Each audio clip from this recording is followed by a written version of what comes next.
चलिए तो आज जानते हैं कि मतलब जिन पे आपका क्रश है या कोई आपके स्पाउस है या पार्टनर है, वो आपके बारे में क्या सोचते हैं, कैसा व्यवहार उनका आपके साथ चल रहा है, ये जानने की कोशिश करते हैं थोड़ा सा। रीडिंग जो है वो जेंडर स्पेसिफिक नहीं है, टाइमलेस रीडिंग है। आप जब भी इसको देखेंगे कुछ परसेंट ये आपके साथ रेजोनेट हो सकती है, क्योंकि ह्यूमन बिहेवियर लगभग सभी का एक सा होता है और ह्यूमन साइकोलॉजी में भी बहुत डिफरेंस नहीं होता।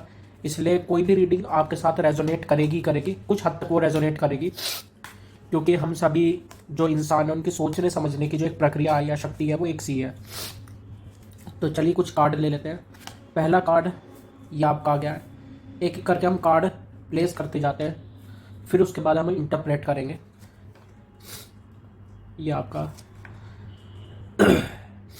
ये इस तरीके से आपके 5 कार्ड हमने ले लिए पहले, और बॉटम ऑफ द डेक वो ये आपका कार्ड आ चुका है। ठीक है, अब थोड़े से कार्ड हम अपने पर्सनलाइज्ड डेक से लेंगे, और पर्सनलाइज्ड डेक से देखते हैं क्या आता है। आज पर्सनलाइज्ड डेक से हम थोड़े ज़्यादा कार्ड्स लेंगे। योगिनी का कार्ड आया हुआ है हमारा ये अप्सरा का कार्ड आया हुआ है, और सारे आपके कार्ड्स जो भी हैं वो डिवाइन पावर्स से रिलेटेड आए हुए हैं। अभी गॉड लाइननेस आ गया है, कामाख्या देवी का कार्ड आया है, और ये भैरवा का कार्ड है। इसको भी इधर रख लेते हैं। ठीक है तो ये आपके सभी कार्ड हो गए। ओवरऑल रीडिंग जो अभी तक चल रही है, जैसे हमने टॉपिक लिया था कि भाई आपके क्रश किस तरीके से बिहेव कर रहे हैं, क्या आपके बारे में सोच रहे हैं, क्या स्थिति आपकी उनके साथ चल रही है। तो पूरी रीडिंग देखते हुए यहाँ पर एक चीज़ क्लियर हो जा रही है कि देखिए बिल्कुल एग्जैक्टली जो कार्ड आए हैं वो मिक्स्ड टाइप का आए हैं। तो वो आपको सीधे कोई राइट सिग्नल तो नहीं दे रहे कि मतलब उनको आपसे प्यार है या कमिटमेंट तो शो नहीं कर रहे। और जाहिर सी बात, अगर वो कमिटमेंट शो कर रहे होते तो आप इस रीडिंग पे क्यों आते। रीडिंग खोज ही वो इंसान रहा होता है जिसको सीधे कोई कमिटमेंट नहीं मिल रही होती, या उसके साथ वाला कोई कन्फेस नहीं कर रहा होता। तो इसमें तो कोई बुद्धि बहुत लगाने की ज़रूरत है नहीं, चीज़ें क्लियर है। और बाकी हो सकता है आप इस बारे में काफ़ी सोच रहे हैं, रीडिंग भी देख रहे हैं, लगातार रीडिंग देख रहे हैं, ये चीज़ भी यहाँ पे दिखाई दे रही है। बाकी आपके ऊपर जो डिवाइन पावर्स है उनका काफ़ी आशीर्वाद है, और जिसमें योगिनी जो है वो एक अहम रोल प्ले कर रही है यहाँ पे। अगर आप योगिनीज के बारे में जानते हैं, जैसे योगिनी जो है, योगिनियों की संख्या वैसे तो सीमित होती है और तंत्र की एक शक्ति मानी गई है योगिनी। बाकी योगिनी 7 प्रकार की और योगिनियाँ होती हैं जो हमारे जीवन में अलग अलग टाइम पर अलग अलग, जैसे हमारी ग्रह दशा चलती है ना, उस हिसाब से योगिनी भी हमारी लाइफ में एंटर होती है। तो जैसे तो हो सकता है कि आपके इस वक्त कोई ऐसी योगिनी की जो 7 प्रकार की, उनमें से जो योगिनी है वो कुछ इस तरीके का मतलब यहाँ पर रोल प्ले कर रही हो आपकी कुंडली में, कुछ इस तरीके की एक योग बना रही हो जिसमें प्यार की संभावना है आपको मिलने की। दूसरा कार्ड अप्सरा का है। अप्सरा एक इत्र योनि की शक्ति है, और यहाँ से ये चीज़ें स्पष्ट हो सकती है अगर आपका इन दिनों बहुत ज़्यादा आकर्षण बढ़ गया है और आपको लगता है काफ़ी सारे लोग आपकी तरफ अट्रैक्ट हो रहे हैं बिना वजह के, तो जरूर कहीं ना कहीं जो अप्सरा का जो तत्व है वो आपके साथ काम कर रहा है। वाराही देवी एक ऐसी शक्ति है जो कि पृथ्वी पर विचरण करने वाली शक्ति है। तो अगर वाराही देवी की आप पर कृपा है तो यहाँ से ये चीज़ स्पष्ट हो जाती है कि अगर आपके खिलाफ किसी ने आपके जो प्रेम करता है जो लड़का या लड़की उसके कान भरे थे, तो उससे आपको थोड़ा रिलीफ मिलेगा। उस जो घटना हुई थी जो गलतफहमी पैदा हुई थी, वो गलतफहमी मिटने की वजह से आपको कुछ रिलीफ पैदा हो सकता है, मिल सकता है, आपके जीवन में रिलीफ आ सकता है। गॉड लाइननेस की वो आई है कार्ड।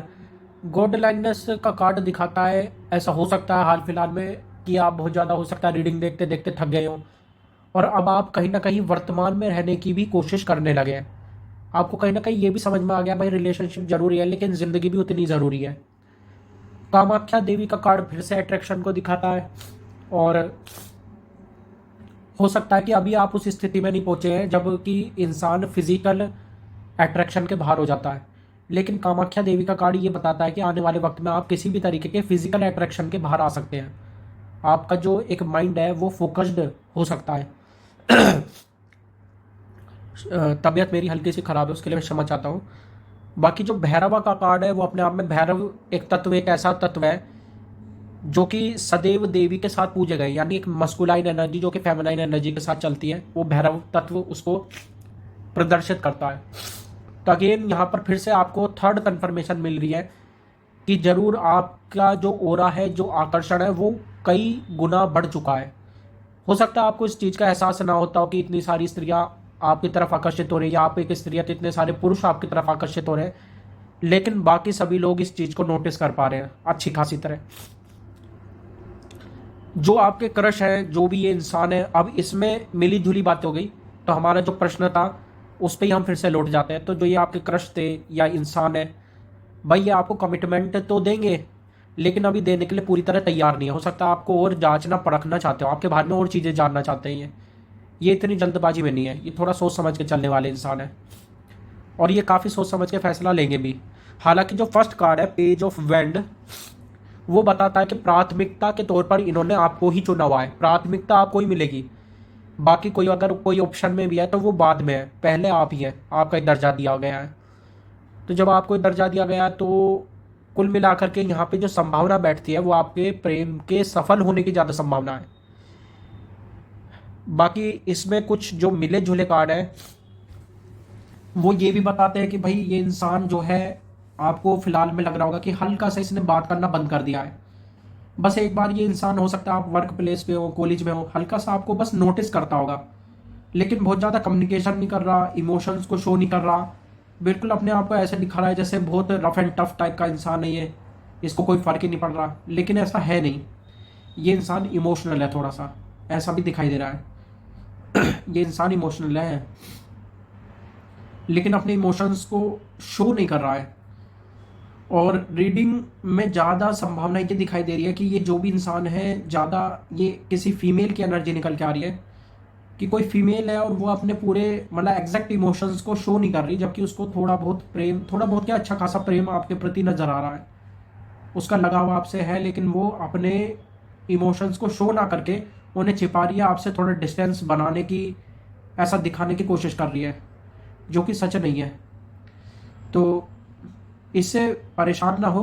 ये भी एक तरीके से, एक अगर आप फीमेल की जो साइकोलॉजी समझेंगे, तो फीमेल की साइकोलॉजी में ऐसा कहा जाता है, ये भी एक फीमेल का एक तरीका है, मतलब एक देखने का, परखने का पुरुष को, कि वो अपना ग्राउंडेड बना रहता है या बहुत ज़्यादा उत्तेजित होकर, इमोशनल होकर के बौखला उठता है। तो आपको इस टाइम बौखलाना नहीं है। अगर आप कहीं बीच में आपका रिलेशनशिप चल रहा है, बहुत ज़्यादा बातें नहीं भी हो पा रही, तो ये आपको सिर्फ एक साधारण तौर पे लेना, इसके लिए परेशान नहीं होना। आपको इसको ऐसे ऐसे लेना कि भाई चलो ठीक है, बात नहीं हुई तो भी ठीक है। जस्ट अगर सुबह को आप एक बार नोटिस करते हैं, वर्किंग प्लेस पे जाते हैं, आपकी गुड मॉर्निंग, गुड आफ्टरनून हो रही है या हेलो हो रही है, बस उतना सफिशिएंट है। उससे ज़्यादा आपको अलग से चेज करने की, अप्रोच करने की बहुत ज़्यादा ज़रूरत नहीं है, क्योंकि इस टाइम आप जो है लव के सेकेंड फेज में चल रहे हैं। लव के भी कई फेज होते हैं, तो आप इस टाइम सेकेंड फेज में इस टाइम एंटर हो चुके हैं, जहाँ पर जो फीमेल है वो अपने आप को प्रोटेक्ट करने की पूरी पूरी कोशिश करती है। वो बहुत ज़्यादा आपको अटेंशन देना नहीं चाहती है इस फेज़ में। तो वो ये देखना चाहती है कि आप कितने ग्राउंडेड रहते हैं। अगर आप परेशान होकर दिखाएंगे, बार बार अप्रोच करने की कोशिश करेंगे, तो फिर ये बात बिगड़ जाएगी। ऐसा आपको नहीं करना है, आपको ग्राउंडेड रहना है। लास्ट जो हमारी जो लाइव थी उसमें काफ़ी आवाज़ आ रही थी, हालांकि वो उतने अच्छे से बन भी नहीं पाई, लेकिन उसमें भी सेम ही एनर्जी निकली थी कि भाई थोड़े से ग्राउंडेड रहो। जितने ग्राउंडेड रहोगे उतनी पॉसिबिलिटीज़ आपकी बढ़ जाएंगी लव के सक्सेसफुल होने की।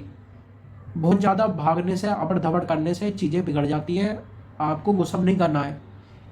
और बहरहाल आपके साथ काफ़ी सारी शक्तियाँ चल रही हैं, दिव्य शक्तियाँ भी चल रही हैं। इससे ज़्यादा और कोई कार्ड निकालने की मुझे कोई ज़रूरत महसूस नहीं हो रही। अगर आप किसी रिलेशनशिप में और आप अपने क्रश के लिए देख रहे थे, तो आपका लगभग ऑलमोस्ट 50% से ज़्यादा काम हो चुका है, राइट साइड में चला जा चुका है। बस आपको बहुत ज़्यादा एरोगेंसी या ईगो में आकर के या एंगर में आकर के कुछ ऐसा नहीं करना, ताकि जो आपकी पुरानी जो एक इमोशनल बॉन्ड बना है वो ख़राब हो जाए उस वजह से। वो सब आपको नहीं करना है। आपको जितना कामली आप अभी तक चल रहे थे, ग्राउंडेड अभी तक चल रहे थे, उतना ही चलते रहना है। यही आपके लिए यहाँ पर एक गाइडेंस है। और बाकी तो और कोई गाइडेंस नहीं दिख रही है। गोड लाइननेस यहाँ पे यही बताता, जो मैंने आपको पूरा एक एक्सप्लेन किया उसका पूरा मतलब यही था। तो गोड लाइननेस का जो कार्ड निकला है उसका ये मतलब था। तो अभी के लिए इतना ही, यही आपकी रीडिंग थी। होप है ये आपके साथ रेजोनेट करेगी अगर आप इस तरीके की सिचुएशन में है, और अगर नहीं है तो भी हल्की फुल्की, अगर आपके प्यार की अभी शुरुआत हुई तो भी हल्की फुल्की जरूर ही ये रेजोनेट करेगी।